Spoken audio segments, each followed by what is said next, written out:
Hello, humans, and welcome to another episode of Gen X Gamer. Coffeezilla just found out he's not a real journalist. I can hear the fanboys raging already. But let's talk about reality. You know, I am not a lawyer. I'm not going to sit here and pretend to be a lawyer. Absolutely not. Not only because it's against the law, it's because it's dumb to pretend that you're something that you're not. You might be a fan of a profession. Let me give you an example. Some of you out there might know how to fix a car. You might know how to put on brakes. You might have general mechanical knowledge and be able to do most of your car's work, right? And you might feel like a mechanic, but let me tell you who doesn't feel that you're a mechanic. An insurance company, right? An insurance company is never going to back up your work. That is Coffeezilla's biggest problem here. Is Coffeezilla a journalist? To many people on the internet, he is. But he has a degree, you know, as far as I know, as far as the public knows, in chemical engineering. This man could be one of the brightest minds on the internet, right?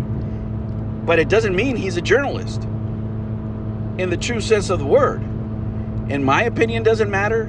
His opinion doesn't matter. You know whose opinion matters? The insurance company. That is Coffeezilla's biggest problem here. Now, many of you out there are saying, hey, you know, insurance companies are just a scam, this and that and the other. You know, whatever layman's opinion people have of insurance companies. Let me tell you something, guys. Some of the best mathematicians, statisticians out there do not work in Vegas. They work in the insurance industry because they don't lose, right? Insurance is a scam because it pays off over and over and over again. That's why Warren Buffett owns an insurance company. It's a steady cash flow. It's all incoming, very little outgoing. These mofos don't pay out, right? That's the nature of the business. And when they refuse to represent you, it's because they don't think they even have a whisper's chance, the hair on a cat's ass chance of winning in court. That is Coffeezilla's biggest problem. That the people that were insuring him said, nope, we're sitting this one out, buddy. This media insurance that you got is based on X factor, and we see Y factor here. What could that be? All right, what could that be? It could be that in looking upon it, right, and we could just speculate here, take educated guesses. But most likely when an insurance company, you know, doesn't want to insure you is because they don't feel you're conducting business in a way that represents the insurance that you purchased, right? It could be that, hey, you know, you bought journalist insurance. Well, guess what? You're not a journalist. Now that we looked at you, you're not a journalist, or you're not conducting your business in a true journalistic sense. Because if you're just buying insurance because you think you can talk shit, right?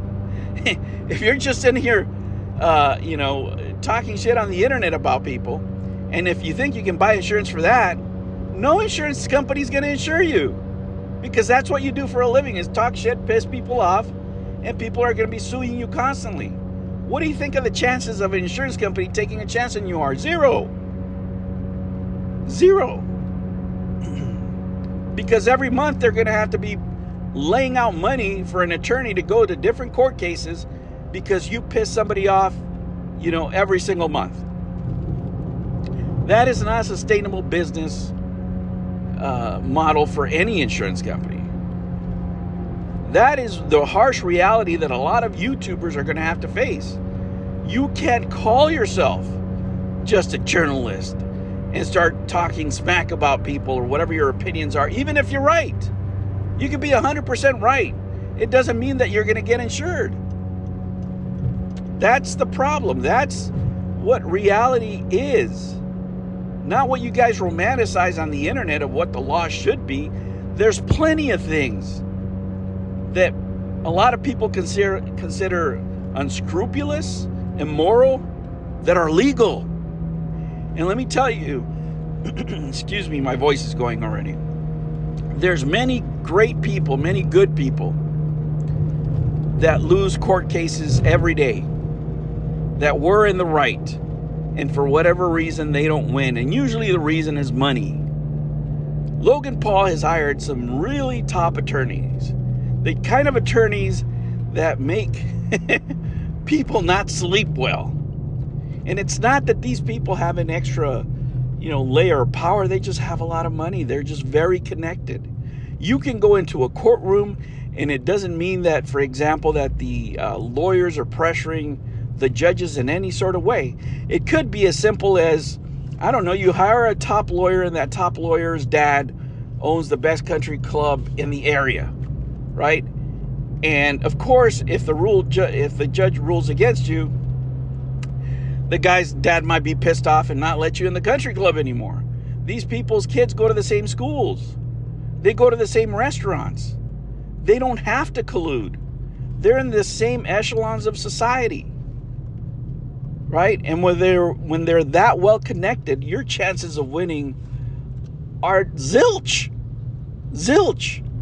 You don't know if these people know each other socially. You have no idea, right? You can go back and relitigate the case and spend 10, 20 years in court, doing all this crap.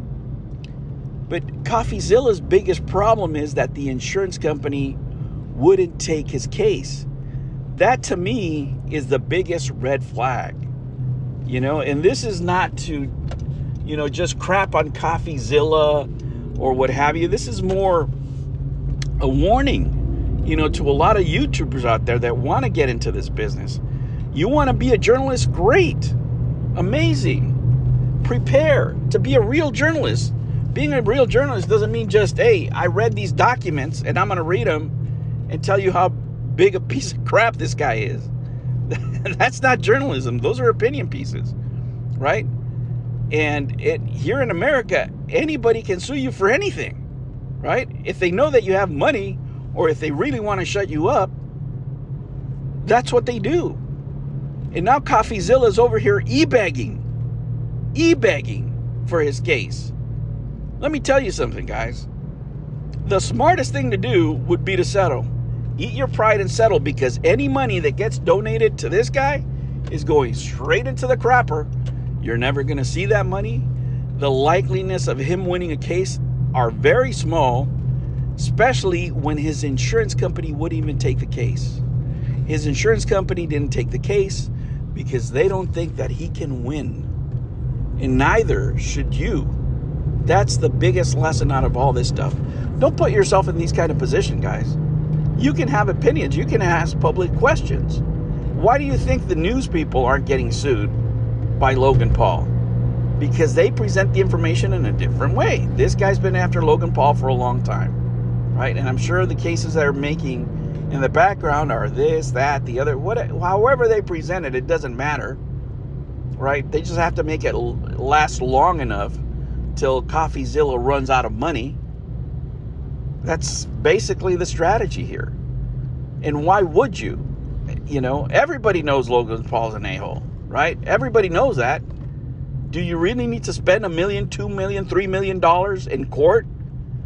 Do you think people are going to know it even more? No. The smart thing here is to settle and shut your pie hole and stop pretending that you're a journalist, right? Build a better business where this doesn't happen to you again, instead of asking for people's money so you can burn it and keep on doing the same shit over and over again. Anyway, guys, that's my opinion. If you guys are out there thinking of getting into this kind of business, learn from the mistakes of these people that are getting sued by other people over talking shit. All right, humans, I'll catch you on the next one. Take care.